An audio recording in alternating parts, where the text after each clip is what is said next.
Hola amis, ¿cómo están? Espero que súper bien, que estén teniendo una semana maravillosa. Yo andaba muy perdida, pero vengo con noticias, como chismecito o como actualizaciones de lo que está pasando. Resulta que yo les tenía preparado un especial de Halloween pues obviamente para Halloween en octubre.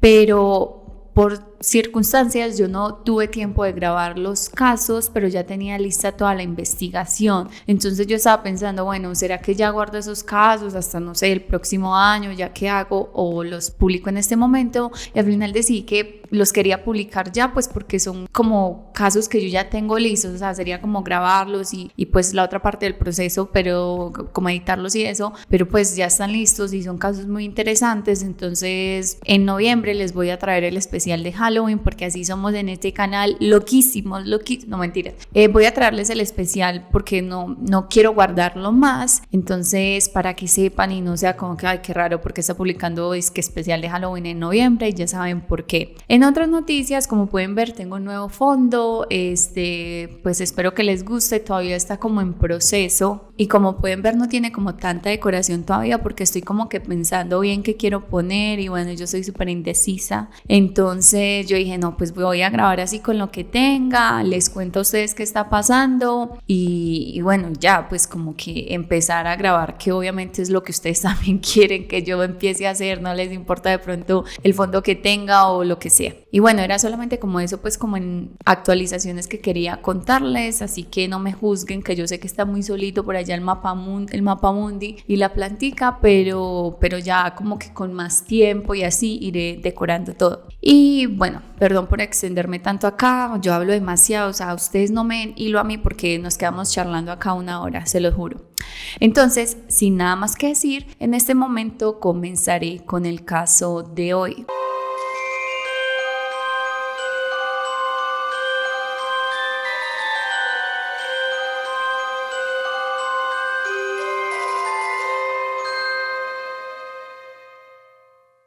Arpana Jinaga nació el 3 de noviembre de 1984 y fue criada en Andhra Pradesh, en Hyderabad, una ciudad en el sur de India y una de las más grandes de todo el país. La joven era la mayor de sus otras dos hermanas, quienes crecieron en un entorno amoroso y muy unido. Su madre era la encargada del hogar, mientras que su padre se desempeñaba como profesor de ingeniería de sistemas en la Universidad Tecnológica de su ciudad. La chica desde muy pequeña había mostrado interés en arte, escritura y gimnasia, no obstante, al llegar a la adolescencia empezaría a interesarse por la profesión de su progenitor y se convertiría en una de las jóvenes prodigio en tecnología en su colegio. En el año 2004, Arpana con 20 años ganaría gran notoriedad internacional al participar en un concurso tecnológico de diseño de microchips, en donde su proyecto quedaría en el puesto número 16 a nivel mundial. Esto fue algo muy impresionante teniendo en cuenta su edad. Por aquel mismo año saldría en uno de los periódicos más populares de India, donde hablaría de su amor al trabajar con computadores y cómo esperaba en el futuro poder trabajar con grandes compañías, pero también mencionando su deseo de ser una maestra como su padre. Para este punto, la chica ya se había graduado de su carrera profesional en su país, así que con la idea de expandir su conocimiento y buscar oportunidades, se iría a perseguir el sueño americano. Esto también muy motivada por su papá, quien veía en ella una mente brillante. En 2005, la mujer llegaría a los Estados Unidos, donde empezaría a estudiar una maestría en la Universidad de Rutgers en New Jersey y 2 años más tarde recibiría su título. En vez de regresarse a su país como tenía planeado después de terminar de estudiar, ella decidiría aceptar una gran oportunidad laboral como ingeniera de calidad de software, motivo por el cual también terminaría mudándose a Redmond en Washington, un área donde se encuentran grandes empresas como Microsoft y Nintendo. Arpana rentaría un lugar en el tercer piso de un condominio llamado Apartamentos Valley View y a pesar de que no conocía a nadie en el área, su arrolladora personalidad, su característica amabilidad y su mente abierta para experimentar cosas diferentes en esta nueva cultura le permitiría crear un círculo social con el que bajaba el estrés de su trabajo.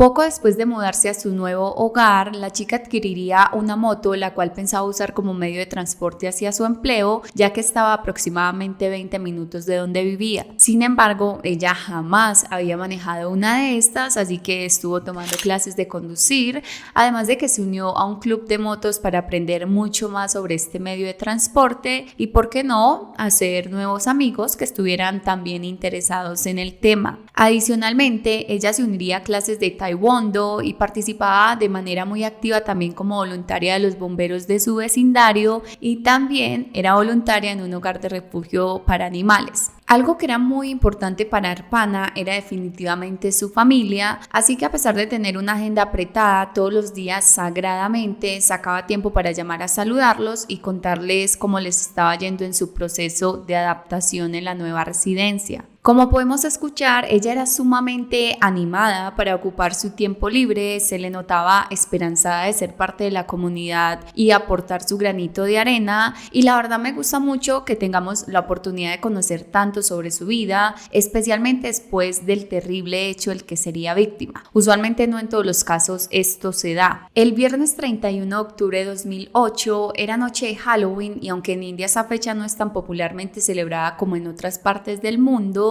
Arpana se dispuso para experimentarla después de que varios vecinos de otros departamentos le contaran sobre la idea que tenían de hacer una fiesta en todo el edificio donde cada una de las viviendas tuviera una temática diferente respecto a la fecha. De esta forma, cada uno de los asistentes tendría la oportunidad de disfrutar diferentes tipos de música, comida y decoraciones en cada lugar por el que fuera pasando. La joven, por supuesto, no se negó a la idea y de hecho se mostraría bastante entusiasmada, pues sonaba como un plan muy divertido. La temática de su hogar fue un bosque embrujado y ella se había disfrazado de Caperucita Roja. Aquella noche Arpana y 3 de sus vecinos abrirían sus viviendas para que tanto amigos como amigos de amigos tuvieran acceso a esos espacios. Más de 20 personas estuvieron en la propiedad. Según algunos testigos, alrededor de las 9 p.m. la mayoría de las personas empezarían a ir del departamento de la mujer para dirigirse a otro y continuar la celebración hasta altas horas de la madrugada. Ya en otro lugar, algunos recuerdan haberla visto teniendo una discusión con un hombre que le hacía comentarios racistas, pero parece que después de un rato ella decidiría no darle importancia a esto y continuaría disfrutando de la fiesta. Cerca de las 3 a.m. el evento empezaría a terminarse, las personas comenzarían a irse poco a poco, así que Arpana también se despidió de sus vecinos y se dirigió a su casa en el tercer piso para descansar. 2 días después del evento, los padres de la mujer empezarían a preocuparse ya que no lograban comunicarse con su hija. El sábado pensaron que quizás estuvo disfrutando más de lo que debía de la fiesta, así que no tenía mucho ánimo para hablar por teléfono, pero ya para el domingo sí sentían que era una situación completamente inusual y que nunca había ocurrido antes en los 3 años que llevaba viviendo fuera del país. La preocupación aumentaría cuando son avisados sobre el hecho de que la joven no se presentó a su trabajo la mañana del lunes. Sus padres continuaban llamándola a su celular, pero nadie respondía. Ellos decidirían escribirle a un amigo de un familiar llamado Jay para que les hiciera el favor de ir a la casa de la chica para asegurarse de que todo estaba en orden. El hombre llegaría alrededor de las 9 a.m. al condominio, en donde se encontraría con otro joven llamado Cameron Johnson, a quien le pregunta si lo podía ayudar a encontrar dónde vivía la mujer. Él sin problema alguno lo lleva hasta allí, comentándole que ella era su amiga y que hace unos días habían hecho una fiesta en su casa. Lo primero que notaría Jay al llegar es que la puerta estaba forzada. Los 2 hombres ingresarían para descubrir una escena impactante. La sala de estar estaba desordenada, pero no como de cuando se acaba de tener una fiesta, sino como quien está luchando contra alguien más. Cosas quebradas y evidentemente movidas del lugar con agresividad. Seguidamente se dirigirían hacia la habitación, en donde encontrarían al lado de la cama el cuerpo desnudo, boca abajo y sin vida, de Arpana Jinaga, de tan solo 24 años.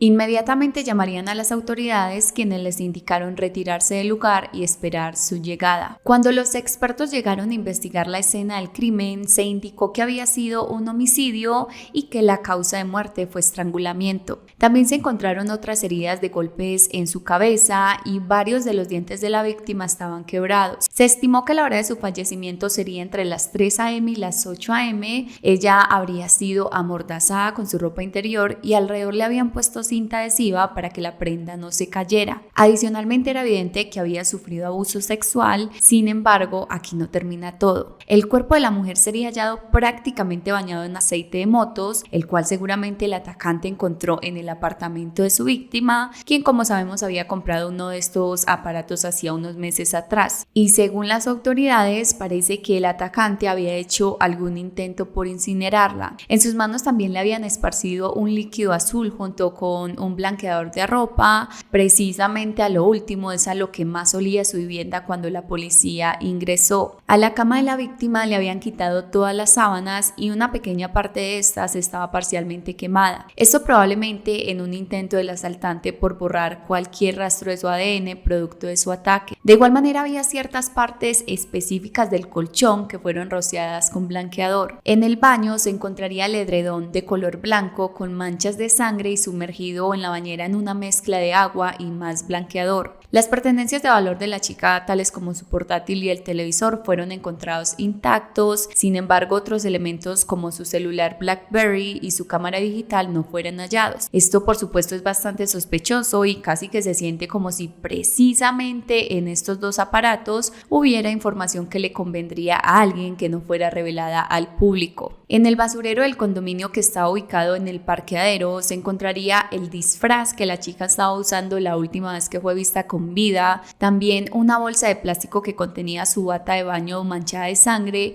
y una botella de aceite vacía. En efecto, era la misma que había sido usada en la habitación de la víctima. En general, era bastante claro que el autor de este crimen había gastado tiempo considerable asegurándose de ocultar cualquier evidencia del hecho. La investigación continuaba y en las semanas siguientes se procedería a interrogar a todos los asistentes a la fiesta de Halloween para poder entender mejor el círculo social de la joven y sus interacciones antes de su muerte. En este punto, varios participantes mencionaron la discusión que tuvo Arpana con uno de los asistentes. Sin embargo, al analizarla no parece que esta había sido lo suficientemente relevante, pues como para ambas partes, como para desencadenar lo ocurrido. Una persona le manifestaría a la policía haber visto un hombre parado en la puerta del apartamento de Arpana a las 3 a.m. Según el testimonio, parecía como si estuviera hablando con alguien adentro. Un par de días más tarde, un vecino llamado Kyle Rose reportaría haber escuchado sonidos provenientes del apartamento de la mujer, ya que compartían una pared. Según describió esta persona, los sonidos eran tipo gemidos y respiración agitada, como quien está teniendo relaciones sexuales. Esto se daría alrededor de las 8 a.m. Después dijo escuchar un fuerte estruendo como si algo hubiese caído fuertemente al suelo, seguido por el agua corriendo, el cual aseguró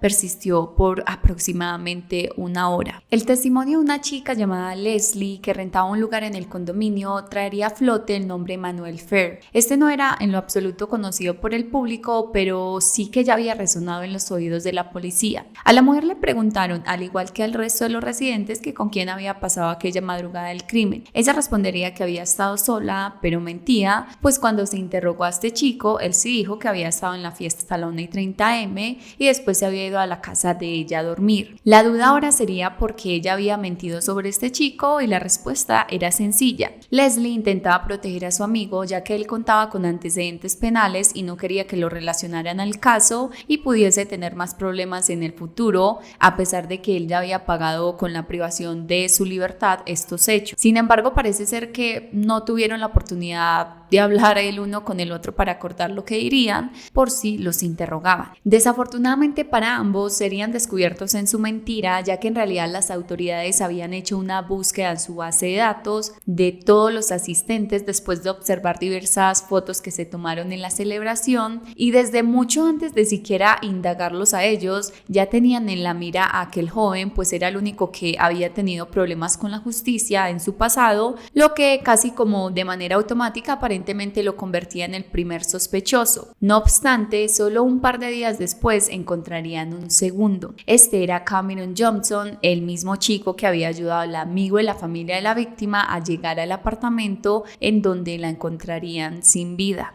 Cameron había sido citado a dar su declaración sobre los hechos, ya que él era uno de los vecinos del apartamento del lado de Arpana, entonces por supuesto que cualquier cosa que él hubiera visto o escuchado podría ser de grandiosa ayuda. Su relato iniciaría contando que esa noche había llegado tarde a la fiesta de Halloween, que para ese momento aún se estaba realizando en el departamento de la chica. Dijo que había tomado bastante alcohol antes de llegar y que había traído otras botellas para compartirlas con los asistentes. Cuando se le preguntó si conocía a Emanuel, él argumentaría que lo había conocido precisamente esa noche después de que entablaran una conversación sobre música. Parece ser que el joven trabajaba con producciones musicales y Cameron tenía aspiraciones a ser cantante, así que aprovecharía para invitar a Emanuel a su auto en el parqueadero para escuchar alguna de las canciones que él mismo había hecho y ver si podían trabajar juntos en el futuro. Después de esto, ambos retornarían a la celebración, aunque Cameron dice haberse ido a dormir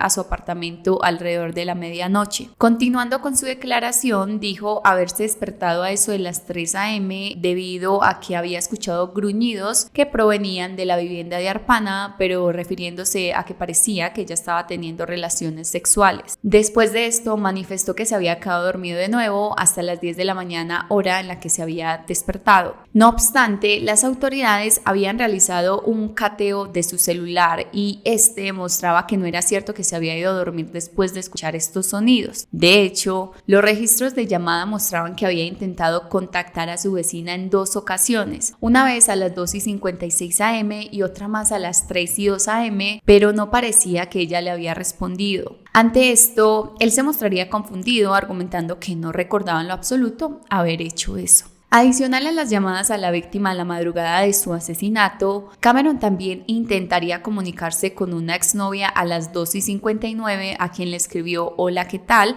pero el mensaje no sería contestado. El chico inicialmente dijo no tener idea por qué había enviado ese texto, pero poco después le admitiría a los detectives que quería tener relaciones sexuales esa noche, así que pensó que habría un buen chance de que eso pasara con su ex. Cuando se le cuestionó si pretendía que esto mismo pasara con la víctima, él nuevamente intentaría negar cualquier interés en ella, pero poco a poco manifestaría que era probable que la hubiese intentado llamar para entablar relaciones sexuales. De hecho, dijo que especialmente esa noche ella se veía sumamente atractiva y sensual, confesando que hacía muchos meses no la veía y que era la primera vez desde que la conocía que la había visto de esa manera o que la hubiese deseado. Algo que al parecer Cameron sí recordaba era haber llamado a Arpana el día siguiente a eso de las 10 o 11 de la mañana para saber si se encontraba bien, pero aseguró que ella no le había contestado, aunque nuevamente los registros de su teléfono lo harían caer en su mentira, ya que estos no mostraron que él hubiese hecho tales llamadas. Lo que nadie se explicaba era cuál era su necesidad de mentir. Las autoridades le insinuarían la posibilidad de que después de que Arpana no le respondiera el celular, él hubiese ido hasta su apartamento para intentar hablar con ella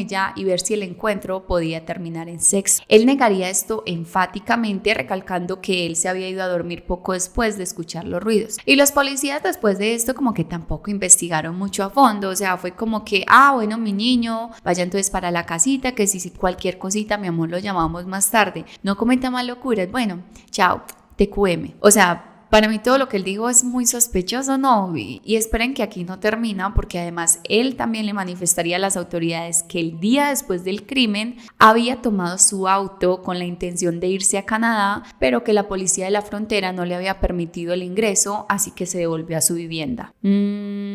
Ok, sin comentarios. Para ahondar un poco más en esto, aparentemente él necesitaba sustentar de manera clara ante la policía de la frontera cuál era su razón de visita, pero él no pudo justificarla y de hecho se veía nervioso. Seguidamente, cuando le pidieron el pasaporte, él dijo haberlo olvidado, así que ellos pues finalmente no le permitieron ingresar. Cuando los detectives lo cuestionaron sobre su razón de casualmente quererse ir del país después de la fiesta en la que 2 días más tarde se enterarían de que su vecina había sido asesinada, él simplemente dijo que se le había antojado darse un paseo en carro en esa zona y ya, pues normal, ¿no?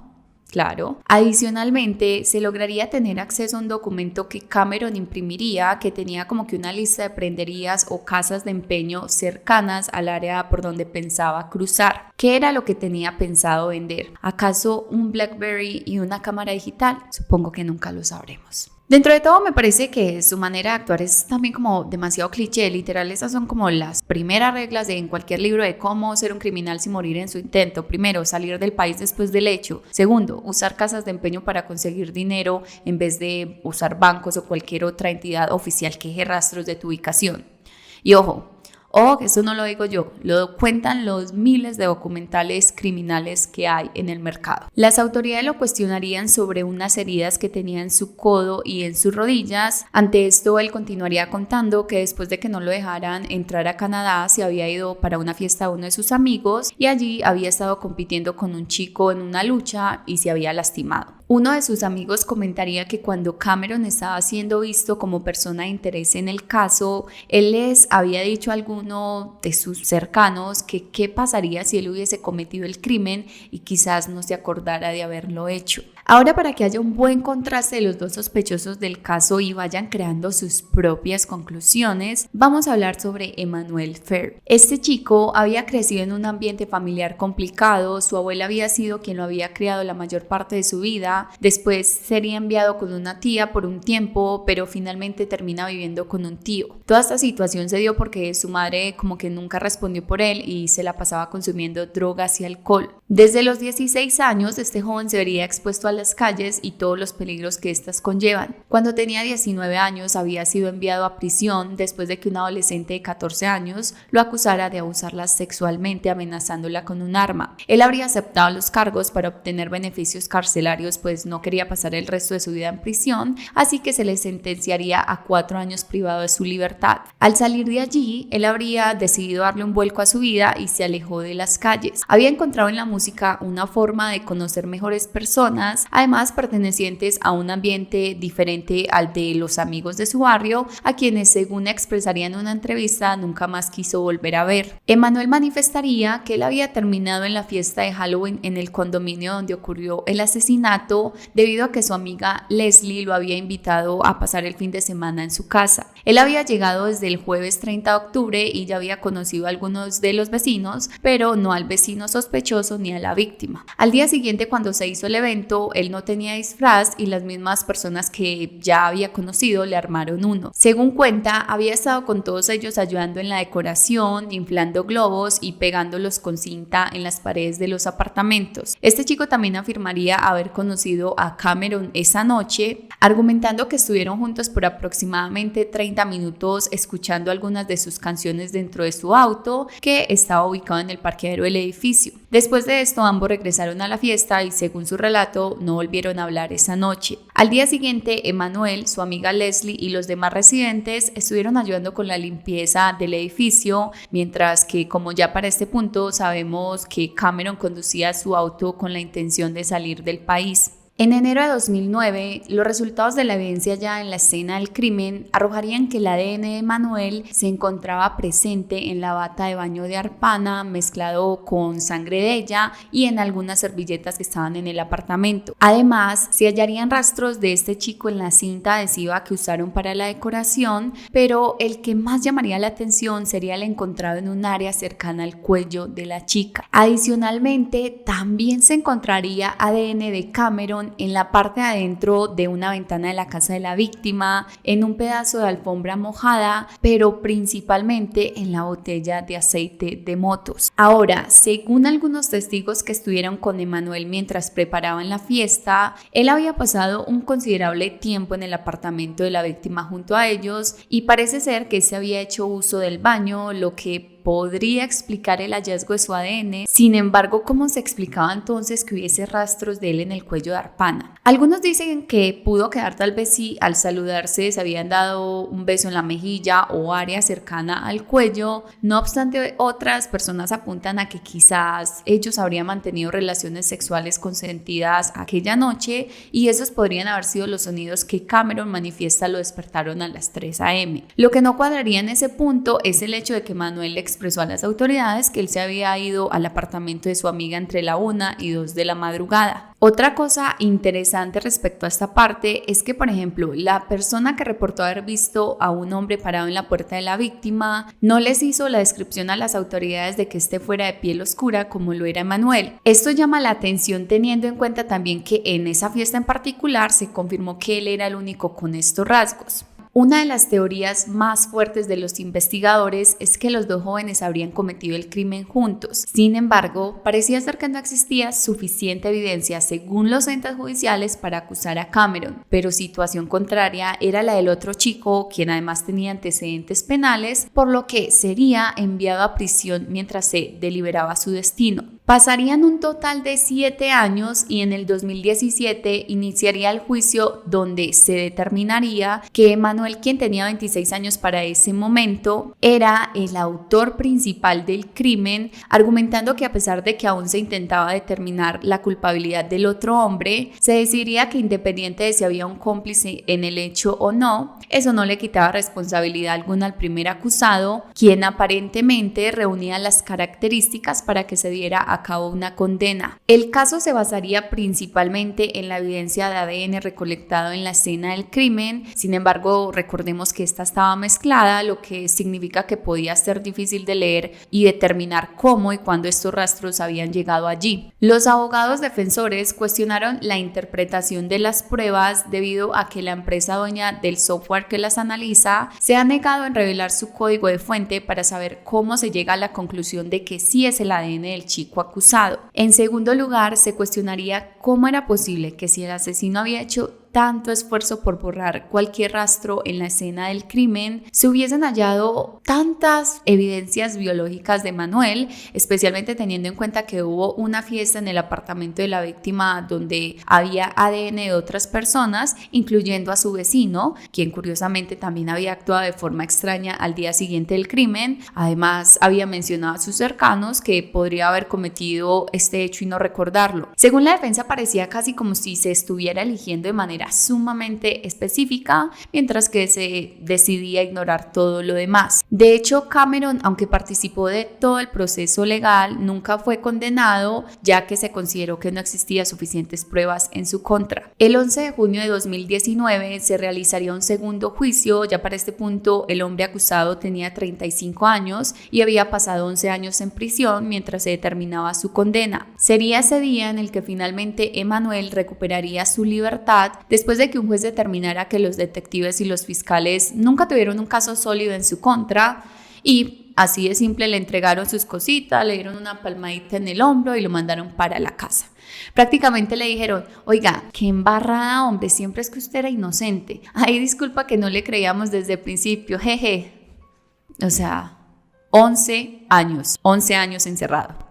Los archivos de este proceso judicial muestran diversos errores en el protocolo, iniciando desde la recolección de pruebas, en donde los profesionales no se habrían cambiado de guantes entre pruebas de ADN, mejor dicho, untando todo con todo, además de que en una ocasión la fiscalía llamaría a un psíquico para preguntarle enfrente del juez que intentara comunicarse con la víctima para que le dijera quién había cometido el crimen. Por fortuna, el juez no permitió que esa información fuese usada en el caso. Sin embargo, es una falta de respeto total a la justicia y al debido proceso que cualquier persona merece. En abril de 2022, este hombre empezaría su proceso de denuncia en contra de todas las personas que tuvieron el poder de privarlo de su libertad. En el documento se menciona que él nunca hubiese sido encerrado en una celda, especialmente no por tantos años, sino fuera un hombre negro que tenía antecedentes criminales. De hecho, hubo otras personas de interés en el caso que no se tuvieron en cuenta en lo absoluto y se las voy a mencionar para que tengan una mejor perspectiva de todo el proceso judicial. Recordemos que Arpana era parte de un grupo de motociclistas. Bueno, pues resulta que según los registros policiales, 2 miembros del club tenían antecedentes de delitos sexuales y uno de estos había estado acosando fuertemente a la joven en las últimas semanas. Adicionalmente, había un tercer motociclista con quien al parecer la chica estaba teniendo encuentros sexuales ocasionales y curiosamente este hombre también se hallarían rastros de ADN en el disfraz de la víctima y en la sábana que cubría su cuerpo.